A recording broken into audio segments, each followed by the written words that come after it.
Assalamualaikum warahmatullahi wabarakatuh. Salam sehat, tetap semangat kalian belajar masih dari rumah ya. Hari ini ketemu lagi dengan Ibu, yaitu pertemuan ketiga. Kita belajar tentang otomatisasi tata kelola keuangan.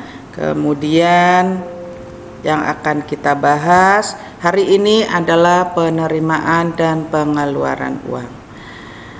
Tujuannya adalah untuk menyimpulkan bagaimana prosedur penerimaan dan pengeluaran. Kemudian memahami cara melakukan penerimaan dan pengeluaran uang secara prosedural. Yang ketiga, mempresentasikan prosedur penerimaan dan pengeluaran. Yang keempat, kalian bisa mempraktekkan cara penerimaan dan pengeluaran uang sesuai dengan prosedur yang berlaku di dalam organisasi. Pengertian dan sistem prosedur. Definisi daripada sistem dan prosedur menurut Richard V. Novel dalam bukunya Manajemen by System. Sistem adalah suatu jaringan sejumlah prosedur yang saling berhubungan yang dikembangkan sesuai dengan suatu pola atau rencana guna untuk melaksanakan aktivitas utama perusahaan. Kemudian kas. Apa pengertian dari kas? Kas adalah merupakan elemen aktiva yang paling liquid dan hampir semua transaksi pada akhirnya akan berhubungan dengan kas. Di dalam akuntansi, kas didefinisikan sebagai alat pertukaran yang dapat diterima untuk pelunasan hutang dan dapat diterima sebagai suatu setoran ke bank dengan jumlah sebesar nominalnya. Juga disimpan dalam bank atau tempat yang lain yang dapat diambil sewaktu-waktu. Kas sangat mudah dipindah tangankan dan tidak dapat dibuktikan kepemilikannya. Oleh karena itu, perlu diadakan pengawasan yang tepat terhadap kas dengan penerapan sistem pengendalian intern yang baik. Nah, sekarang apa pengertian pengendalian intern?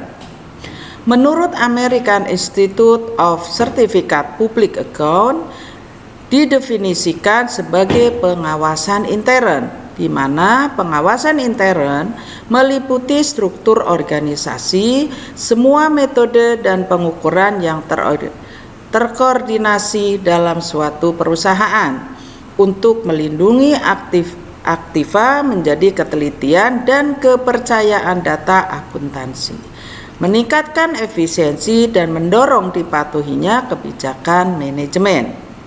Nah, apa tujuan dari pengendalian intern? 1. Menjaga kekayaan dan catatan akuntansi.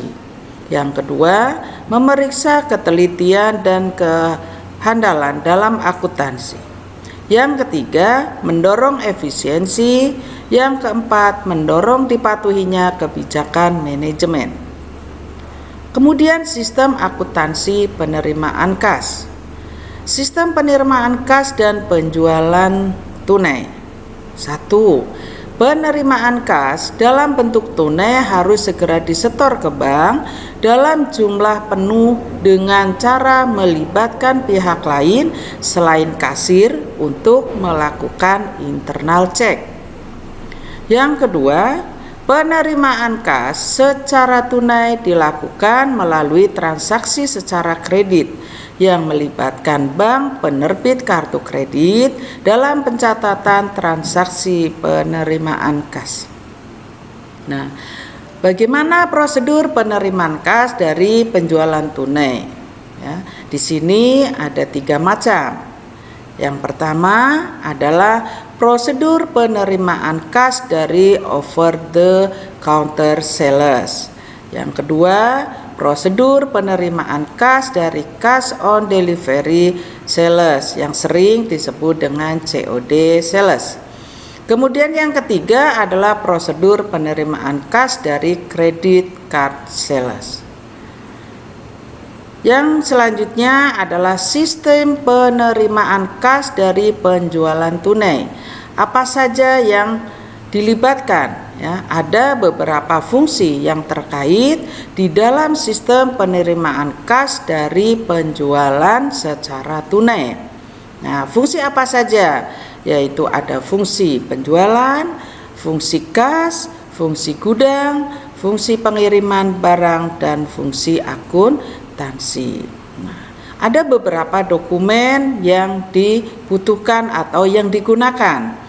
Dokumen kas yang digunakan dalam sistem penerimaan kas dari penjualan tunai adalah atau diantaranya ada faktur penjualan tunai, ada pita register kas, ada credit card sales slip, ada bill of lading, ada faktur penjualan COD, bukti setor bank, rekap harga pokok penjualan.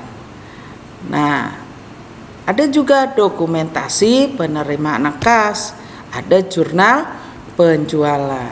Nah, di dalam jurnal penjualan, jurnal apa saja yang kita pakai atau yang digunakan? Yang pertama adalah jurnal penjualan. Jurnal penjualan digunakan untuk mencatat dan meringkas data penjualan. Itu adalah fungsi daripada jurnal penjualan di dalam fungsi akuntansi. Kemudian jurnal penerimaan kas. Fungsinya di dalam fungsi akuntansi adalah untuk mencatat penerimaan kas dari berbagai sumber. Kemudian jurnal umum. Fungsinya untuk apa? Yaitu untuk mencatat harga pokok produk yang dijual. Yang keempat, ada kartu persediaan. Yang digunakan oleh fungsi akuntansi adalah untuk mencatat berkurangnya harga.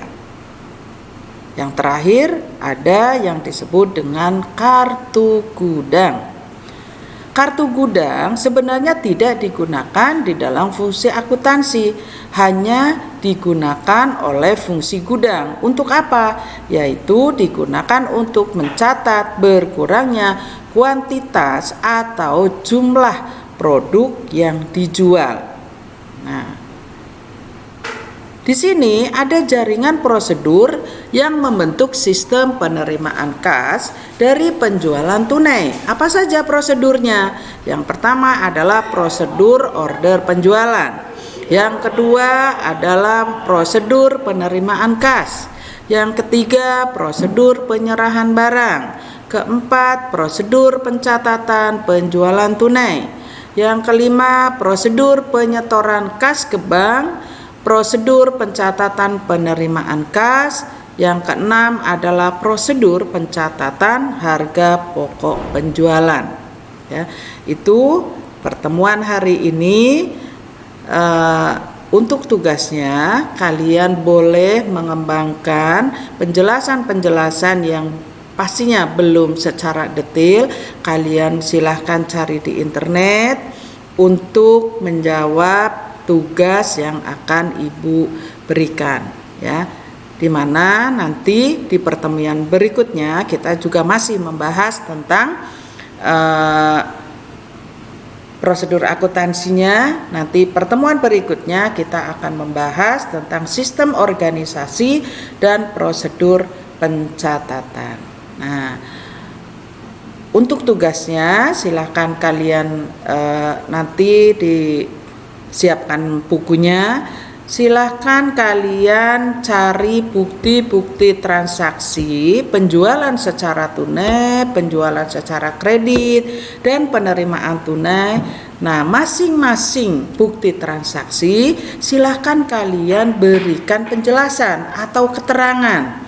Ya, artinya misalnya di situ ada jumlah atau angka atau penjualan yang dijual atau yang dibeli. Misalnya ada nominalnya Rp500.000. Itu beli apa? Terus cara transaksinya seperti apa? Itu seperti itu, ya. Nanti bukti transaksinya kalian tempel di buku, kemudian kalian bawahnya dikasih keterangan, ya. Kali ini pertemuan selesai. Selamat mengerjakan. Sampai ketemu lagi. Assalamualaikum warahmatullahi wabarakatuh.